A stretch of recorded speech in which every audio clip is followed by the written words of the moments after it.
할렐루야. 오늘 하나님의 은총 가운데 복되고 큰 은혜가 넘치는 그런 주일 보내시기를 바라겠습니다.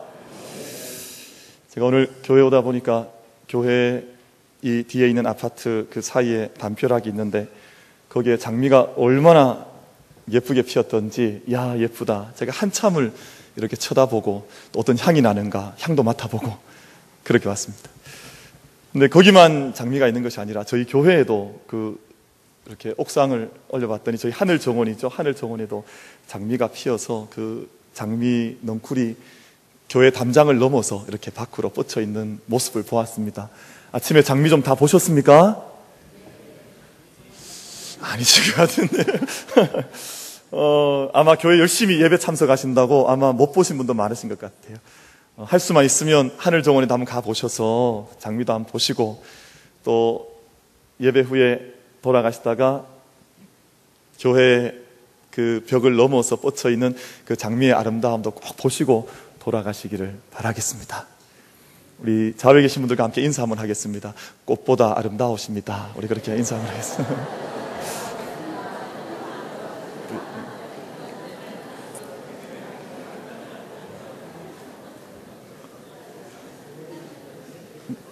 꽃보다 아름답다고 인사하시라니까 깜짝 놀라는 분들도 계신 것 같아요.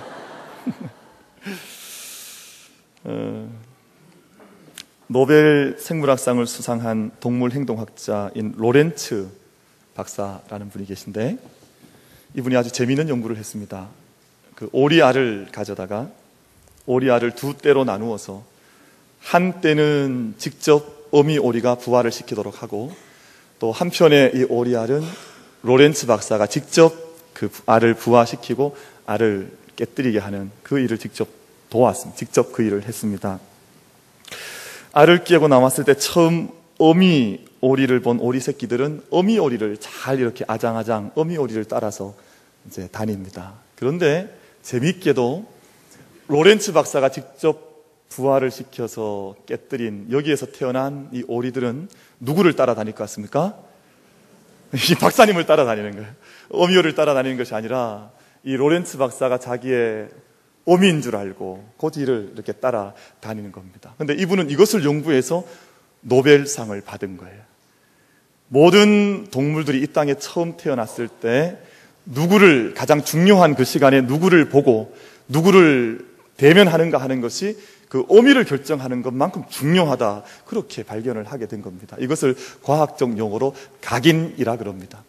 임프린트라 그래서 우리 안에 첫 내가 대면하게 된 그 대상이 비록 자기의 정말 엄마가 아니라도 아빠가 아니라도 그것을 엄마 아빠로 알고 따라다니게 된다. 그렇게 얘기를 합니다. 36시간이 중요하대요. 그러니까 하루가 더 지난 시간이죠. 하루 한 반 정도의 시간. 그리고 그 시간 가운데에서도 13시간에서 16시간 사이에 있는 시간을 크리티컬 타임 윈도우라 그래서 아주 결정적인 시간이라 부릅니다. 이때 누구를 만나느냐, 누구를 보느냐, 누구를 경험하느냐 하는 것이 대단히 중요하다고 하는 것입니다. 그래서 만남이 중요합니다. 노사연의 만남이 아니라 누구를 만나는가, 태어났을 때 어떤 부모님을 만났는가, 학교에 들어갔을 때 어떤 선생님을 만나는가, 신앙생활을 할 때 어떤 교회를 만나는가, 그 크리티컬 타임에 누구를 만나서 나의 인생의 길을 걸어가는가 하는 것이 그토록 중요하다는 것입니다. 농사의 근본은 흙을 가꾸는 것입니다. 흙이 아주 좋으면 농사를 거의 지은 것이나 다름이 없습니다. 흙이 비옥하면 곡식은 저절로 되다시피 할 만큼 흙의 성격과 흙의 토양이 그토록 중요합니다. 그래서 옛날 어른들은 가을 거지가 끝이 나면 그때 농한기라고 해서 놀았던 농부들도 있지만 지혜로운 농부들은 그때 땅을 일굽니다. 어쩌면 그때 한 해의 농사의 성패를 그때 결정하게 되기 때문에 그때 두엄을 넣고 거름을 넣고 땅을 가꾸는 일을 겨울 시간 동안 하게 되는 것이죠.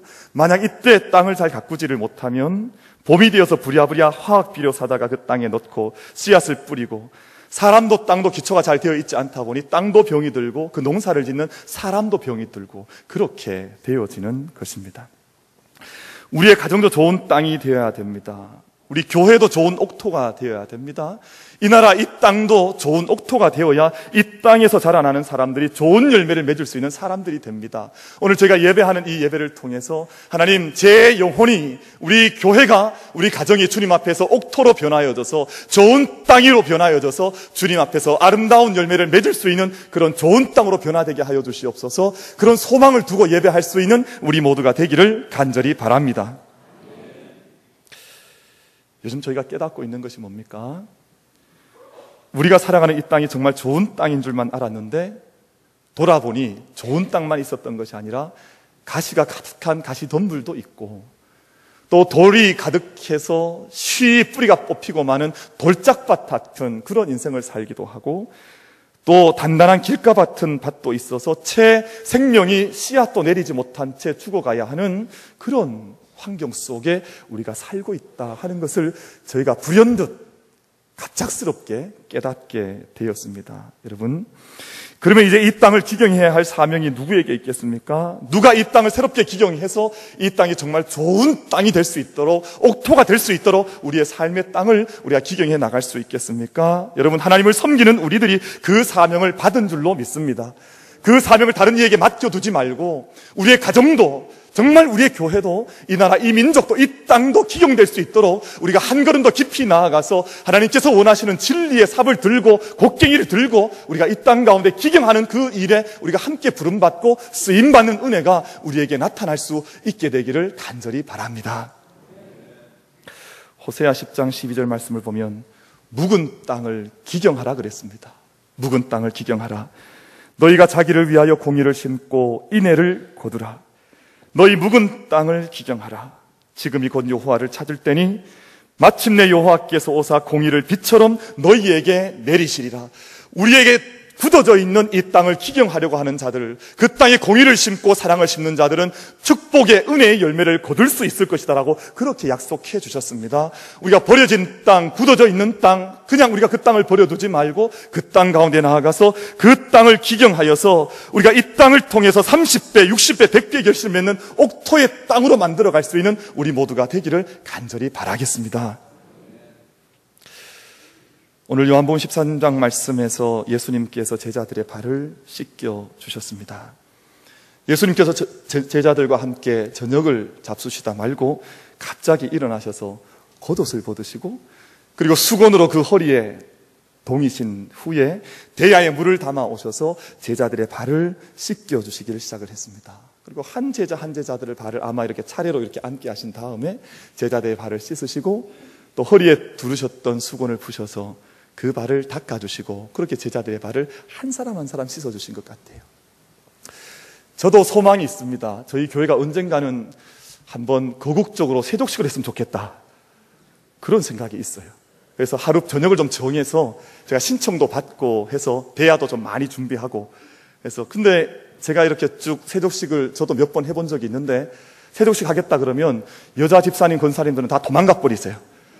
어디 발을 함부로 이렇게 내어놓아서 발을 씻게 하냐 그래서 발을 못 씻게 합니다. 대신에 남자분들만 때를 많이 붙이고 어딘 가서 찾아오셔서 발 씻어달라고 발을 똥 내미시는데 좀 민망할 때가 많이 있습니다. 그래도 저희가 언젠가 한번 밤에, 우리가 세족식은 목요일 날 예수님께서 행하셨거든요. 그래서 세족 목요일을 언젠가 한번 정해서 교회가 다 함께 뭐 강가에 가든 아니면 우리가 하늘 정원에 올라가든 해서 물을 담아다가 세상에 거칠고 힘든 인생길 걸어온 그 발 아닙니까? 그 발을 좀 같이 씻고, 또 허리에 동였던 수건 풀어서 닦아드리기도 하고, 또 새 양말도 하나 이렇게 신겨드리고 해서 세족식을 한번 해봤으면 좋겠다, 그 생각을 해보고 있습니다. 예수님께서 제자들의 발을 씻겨주신 것은 전례가 없는 아주 충격적인 일이었습니다. 그래서 베드로 같은 경우에는 주님께서 제 발을 씻겨주실 수 없습니다. 저는 주님께서 발을 씻겨주시는 것 허락하지 않습니다. 그렇게 거절을 하기도 했습니다. 그런데 예수님께서 말씀하시기를, 내가 너를 씻어주지 아니하면 너와 나는 상관이 없다. 내가 너의 발을 씻어야만 너와 나는 상관이 있는 것이다. 그렇게 말씀하시면서 베드로의 발까지 예수님께서 씻어 주셨습니다. 사랑하는 성도 여러분, 오늘 우리가 우리의 모든 몸을 주님 앞에 의탁하고 우리의 영혼까지 의탁하되 하나님께서 우리의 몸을, 영혼을 만져주시고 우리를 씻기시는 그 놀라운 은혜 안에 우리가 함께 걸어 들어갈 수 있게 되기를 바라겠습니다. 그런데 오늘 본문에서 발을 씻어준다고 하는 것은 단지 더러워진 발을 씻는다는 의미만 가지고 있지는 않습니다. 그 의미를 넘어서서 우리의 죄를 씻어주시고 우리를 죽음에서 건져주신다고 하는 주님께서 우리의 모든 죄까지, 우리의 속사람까지, 영혼까지 구속하시고 씻으신다고 하는 그런 영적인 의미를 담고 있습니다. 그래서 제자들의 발을 씻기신 것은 우리를 구원하신 주님이 되셔서 우리의 죄를 씻어주시고 우리에게 영생을 허락하신 구원의 주님으로 우리에게 다가오셔서 우리와 관계를 맺으신다고 하는 그런 의미가 바로 발을 씻으신다고 하는 이 사건 속에 담겨져 있습니다. 이런 구원 의미와 함께 발을 씻어주신 것은 예수님께서 우리의 모범이 되어주신 것입니다. 주가 되셔서 우리의 죄를 씻어주셨죠. 우리의 주님이 되어주셔서 우리의 죄가를 담당해주신 그 주님께서 우리의 선생이 되셔서, 우리의 스승이 되셔서, 우리의 선생님이 되셔서 우리에게 참된 모범과 본을 보여주셨다고 말씀을 하고 있습니다. 오늘 14절 말씀에서 내가 주와 또는 선생이 되어 너희 발을 씻었으니 너희도 서로 발을 씻어주는 것이 옳으니라, 그렇게 말씀을 해주셨습니다. 예수님께서 죄를 씻으신 주가 되셨을 뿐만 아니라 우리의 스승이 되어주셔서, 우리의 선생님이 되어주셔서 친히 모범을 보이시면서 우리에게 윤리적인 모범까지, 삶의 모범까지 우리에게 보여주셨다고 하는 것입니다. 예수님께서는 종으로서 상전의 발을 씻기신 것이 아닙니다. 오히려 우리의 주인으로서, 우리의 스승으로서 우리의 생명의 주이시기에도 불구하고 제자들과 종의 발을 씻기셔서 종노릇한 모범을 우리에게 보여주셨다고 말씀을 우리에게 기록을 하고 있습니다. 역사적으로 성경 다음으로 많이 이 세상 사람들에게 팔리어지고 읽힌 책이 한 권이 있습니다. 그 책이 제목이 뭔지 아십니까? 제가 1부 예배 때 여쭤봤더니 한 분이 맞추셔서 제가 그 책을 사드리겠다 말씀을 했는데, 혹시 우리 2부 예배 때도 혹시 성경 다음으로 많이 읽혀지고 사랑을 받은 책의 제목을 아십니까? 제가 맞추시면 뭐라고요?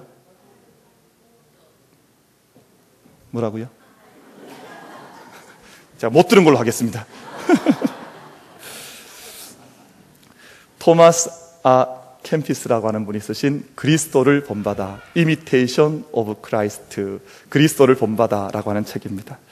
이 책이 최초로 라틴어 필사본이 나온 후에 지금까지 유럽의 많은 수도원들이, 특별히 수도사들이 그 책을 필사를 해서 750권 정도가 아주 유명한 필사본이 남아있을 만큼 사랑을 받은 책입니다. 그리고 전 세계로 3,000종 이상의 번역본이 나와, 우리나라에도 얼마나 많은 분들이 이 책을 번역했는지 모릅니다. 이 책이 이렇게 오랫동안 사랑을 받은 이유는 예수님을 따르다가 예수님을 닮아가는 사람의 생생한 인격의 변화, 믿음의 변화, 예수 그리스도를 닮아가서 내 삶의 변화를 경험한 사람의 고백이 이 책 속에 담겨져 있기 때문에 이 책이 그렇게 많은 사랑을 받았습니다. 우리가 예수님을 믿는다고 하면서도 예수님을 닮아가지 않으면, 우리 예수님을 믿는다고 하고 수없이 많은 예배를 드리면서도 그 예배를 통해서 주님께서 우리의 발을 씻겨주시고 우리의 죄를 씻겨주셔서 우리가 주님의 인격을 닮아가고 그 은혜를 닮아가는 것이 없으면 우리의 믿음이 도대체 어떤 의미가 있겠습니까?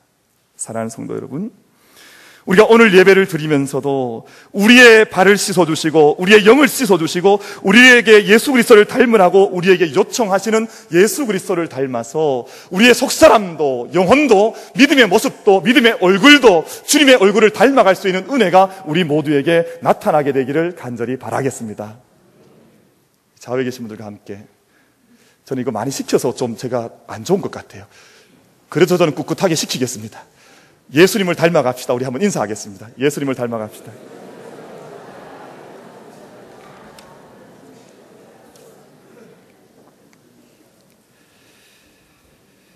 저는 제 아들이 조금 얼굴은 못나도 저를 닮아가니까 얼마나 좋은지 몰라요. 이 닮아가니까 이 아버지 된 그 기쁨이 있는 거죠. 우리 하나님께서도 마찬가지지 않겠습니까? 우리가 주님 닮아갈 때 우리를 그렇도록 씻기시기 위해서 우리 위해서 다 돌아가시고 우리 앞에 무릎 꿇으셔서 우리를 씻겨주셨는데, 우리가 주님 닮지 않고 엉뚱한 모습을 닮아가면 어떻게 되겠습니까? 우리 만민교회가, 우리 만민의 모든 성도들께서 정말 주님 닮아가는 은혜, 예수 그리스도를 닮아가는 은혜, 예수 그리스도를 본받아가는 은혜가 우리에게 있게 되기를 바라겠습니다. 그러면 오늘 우리가 어떻게 주님을 닮아갈 수 있겠습니까? 본문을 통해서 세 가지 교훈을 얻고자 합니다. 첫 번째, 예수님은 제자들의 발을 씻기시기 위해서 먼저 겉옷을 벗으셨습니다. 이것은 오늘 우리에게도 요구되는 믿음의 덕목입니다. 우리가 어떤 옷을 입고 주님 앞에 살아가고 있습니까? 이 겉옷을 벗는다고 하는 것은 모든 거짓과 모든 세상의 위선과 모든 어려운 두려움을 벗고 주님 앞에 있는 그대로 나가선다는 그런 뜻이 아니겠습니까? 예수님은 있는 그대로의 모습으로 제자들 앞에 엎드리셨습니다. 제자들 앞에 감추인 것이 없으셨습니다. 어떤 주경학자는 이 본문을 주경하면서 해석하면서 예수님께서 제자들의 발을 씻기신 이 모습 그대로의 모습이 십자가에 달리실 때의 모습이라고 그렇게 말씀했습니다. 모든 옷을 벗긴 채 오직 수건만을 허리에 두르고 우리의 발을 씻기시고 우리의 모든 죄를 씻으시기 위해서 십자가 위에까지 올라가셨던 주님의 모습이 바로 세정목요일의 예수님의 모습이라고 해석한 사람들도 있습니다. 예수 믿는 사람은 무조건 정직해야 합니다. 어떤 때는 정직하고 어떤 때는 거짓 가운데 있고 어떤 때는 깨끗한 것 같지만 어떤 때는 위선과 거짓 속에 살아가서는 안 됩니다. 예수 믿는 우리들이 언제라도 주님 앞에서 정직한 삶을 살아갈 수 있는 우리들이 되어야 될 줄로 믿습니다. 아무리 힘이 좋은 소가 있고 또 아무리 크고 좋은 수레가 있어도 둘을 이어줄 멍에의 고리가 없다면 그 수레는 한 발자국도 움직일 수가 없습니다. 소와 수레를 이어주는 멍에의 고리가 바로 정직입니다. 신뢰입니다. 어쩌면 소는 이 땅의 정부일 수도 있고 교회일 수도 있고 위정자들일 수도 있고 종교 지도자들일 수도 있고 선생일 수도 있고 부모들일 수도 있습니다. 수레는 이 땅을 살아가고 있는 백성들일 수도 있고 자녀일 수도 있고 성도들일 수도 있습니다.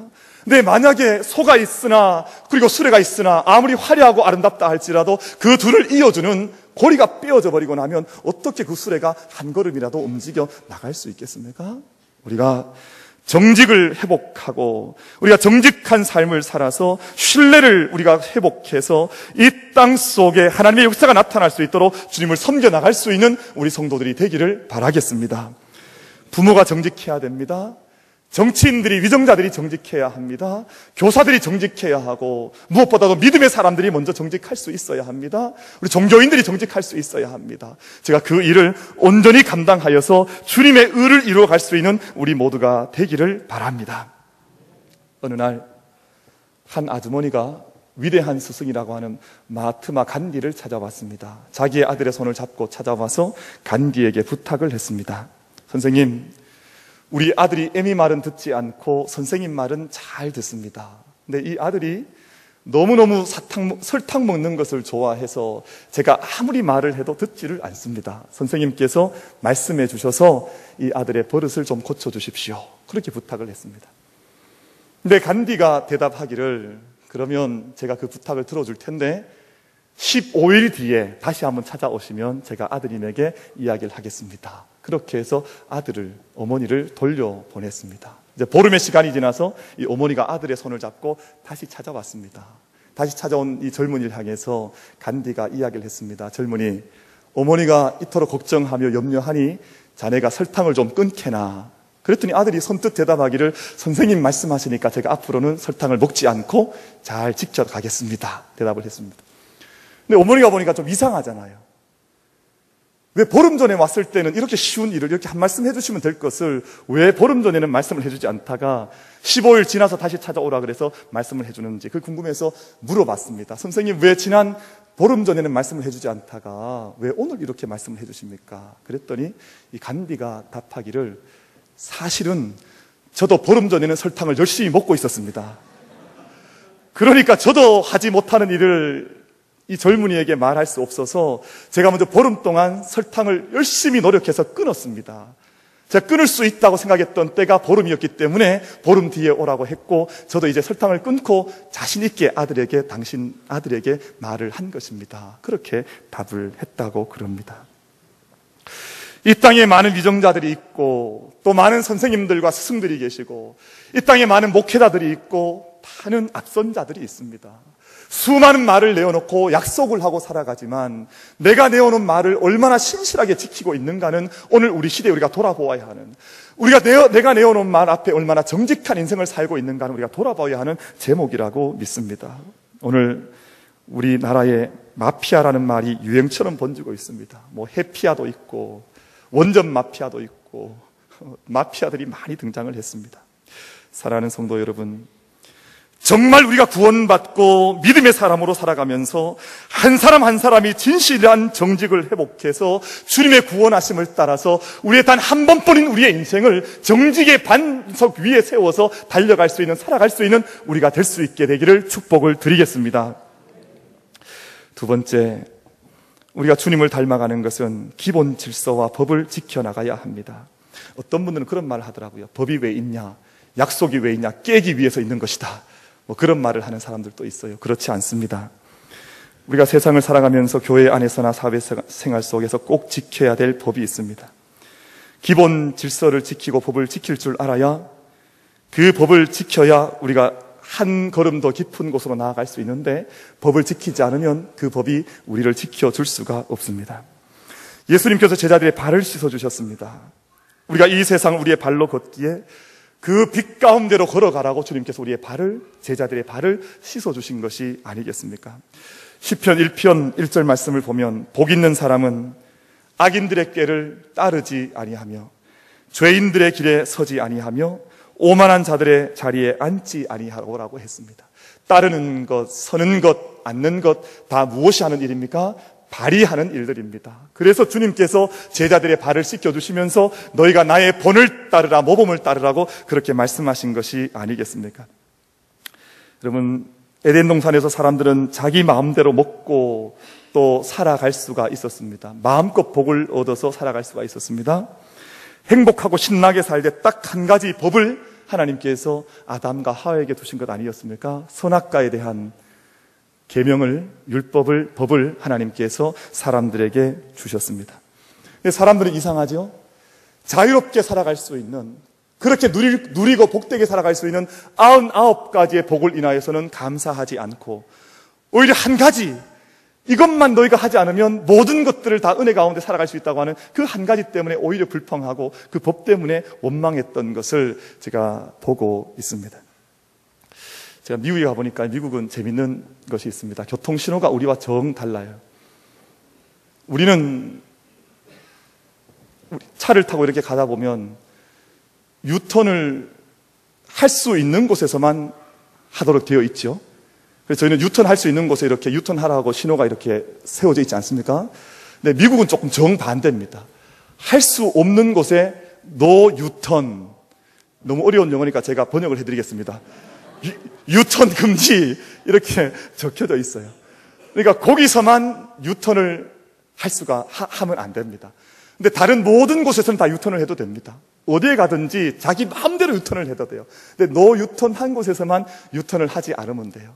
우리가 한번 생각을 해보십시오. 아담과 하와가 마치 그랬던 것과 같습니다.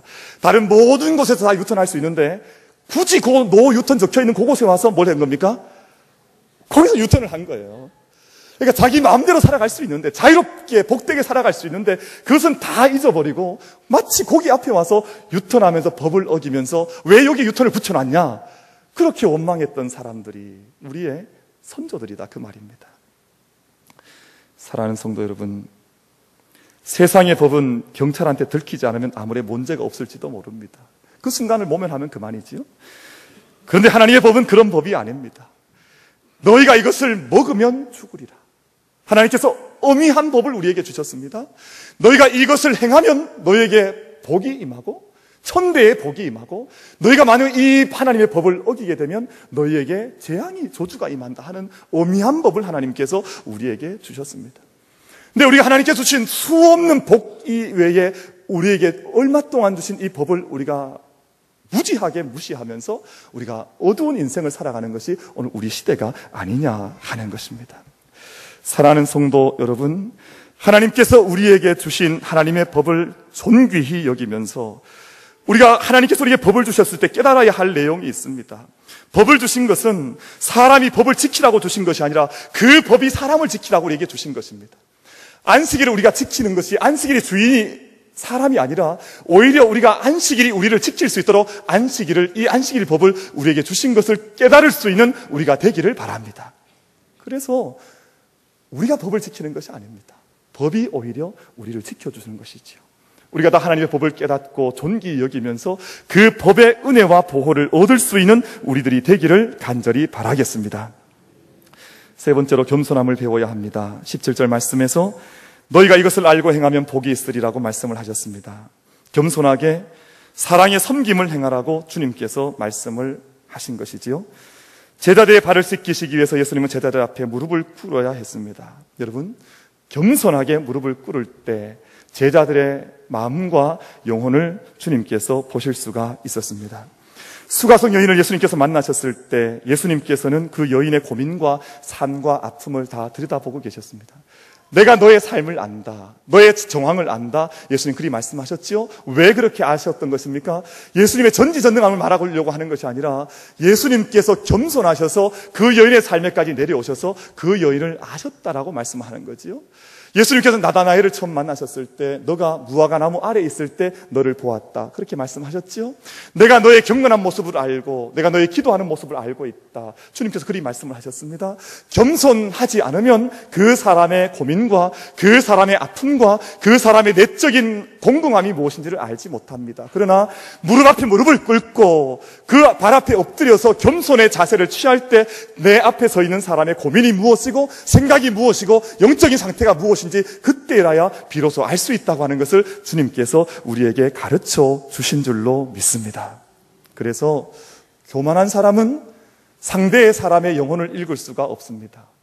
교만에서는 그 사람의 생각이 무엇인지 영적인 상태가 무엇인지 분별해낼 수 있는 그것을 헤아릴 수 있는 능력을 가지지를 못합니다.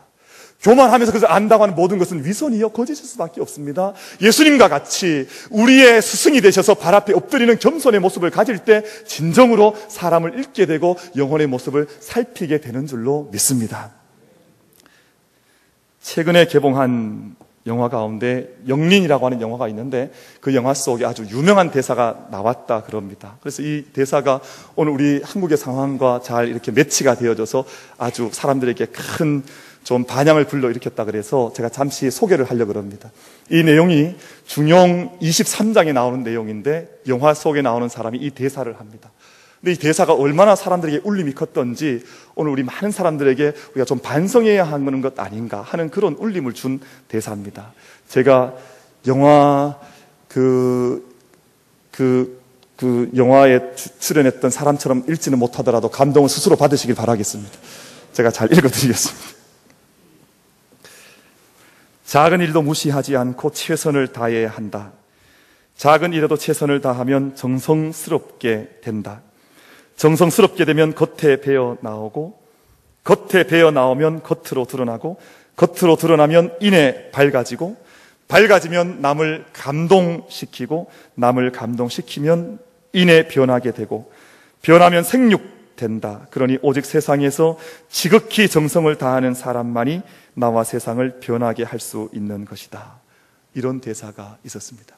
여기는 성경 말씀이 아니기 때문에 아멘 안 하셔도 됩니다.